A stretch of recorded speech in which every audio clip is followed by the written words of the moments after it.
Inclusive, tem várias mudanças para esse jogo contra o Fluminense. Seja bem-vindo, Hector.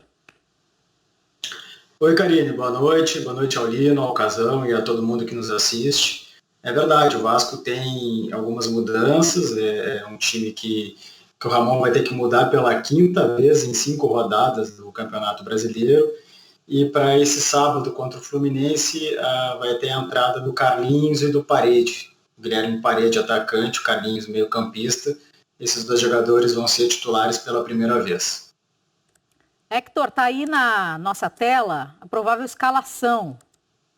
Fernando Miguel, Pikachu, Ricardo Graça, Castanha, Henrique, Carlinhos, Bastos e Benítez, Parede, Cano e Thales Magno. Confere? Confere, essa é a escalação que a gente apurou durante a tarde, eu e meu colega Fred Gomes.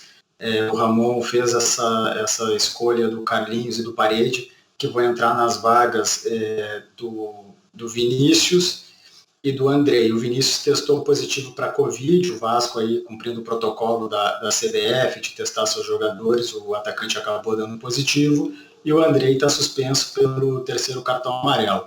E tem outros desfalques que já são conhecidos de outras rodadas, que é o Cláudio Vinck, que é um lateral direito com uma lesão na coxa direita, e o Bruno Gomes, que também testou para Covid.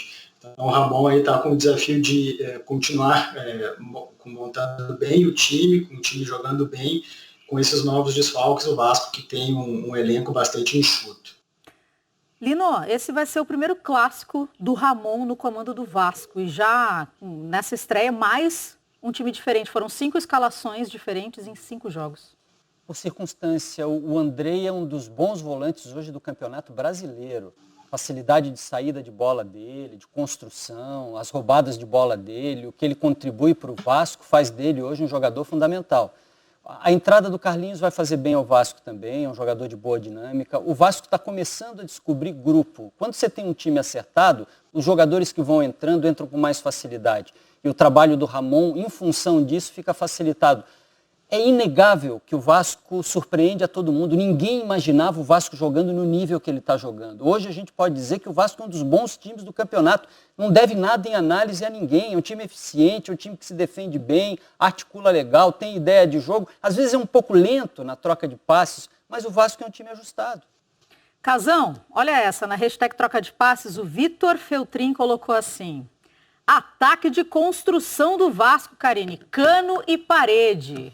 Construção do ramonismo. Tá certo. Boa. Aí, ó, o Cano é um jogador, é aquele centroavante que eu estava falando antes.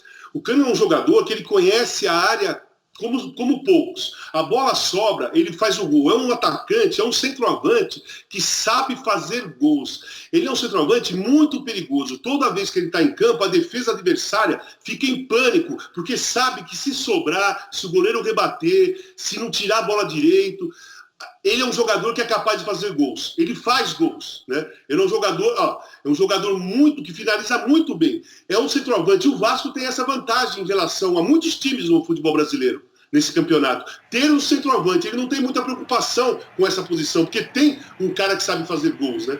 Então, eu também acho como o Lino. O Vasco é um time que surpreendeu no início do campeonato, está muito bem na tabela, e vamos ver se consegue ter um elenco para que consiga manter pelo menos um ritmo que começou. Não estou falando que o Vasco tem que ser campeão brasileiro, mas o Vasco tem uma história tão gigante, é tão importante, tão maravilhosa, que o Vasco tem que ser lá para cima. O lugar do Vasco é lá em cima, brigar lá no topo da tabela. E eu espero que o Vasco esse ano comece a se posicionar dessa maneira.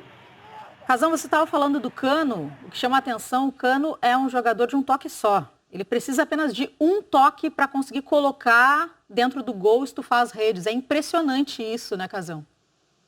Então, é um centroavante que se posiciona muito bem dentro da área, e aquele cara, quando o centroavante só dá um toque para fazer o gol, é aquele cara que ele está focado em tudo que está acontecendo na área. Então sai um bate-rebate, a bola sobra e só dá um toque. Ele não precisa dominar, porque ele está bem posicionado para chutar. Ele está esperando que aquele erro possa acontecer. Então ele se posiciona de uma maneira que, se acontecer aquilo que ele pensou, ele só dá um tapa na bola para fazer o gol. Não é um jogador que precisa ficar dominando, partir para cima, nada. Ele é ali, ele está pronto para qualquer tipo de jogada que saia dentro da área. Isso é foco e isso é coisa de centroavante. Eu fui centroavante, então eu tinha isso também, de às vezes conhecendo o meu time, né, o lateral vai para o fundo, eu já sei como ele cruza, se ele bate forte, se ele cruza alta, eu já fico imaginando o que o zagueiro, porque o zagueiro não treina com o meu lateral, sou eu que treino. Então eu sei se ele gosta de cruzar no segundo pau ou no primeiro pau, e os dois zagueiros, eles têm que olhar, eles têm que esperar a bola sair para ver o que eles vão fazer. Eu já sei o que o cara vai fazer. Se eu estou focado dentro do campo, conhecendo bem os meus companheiros, eu vou ter muita chance de fazer gols. Eu acho que o Cano usa isso muito bem.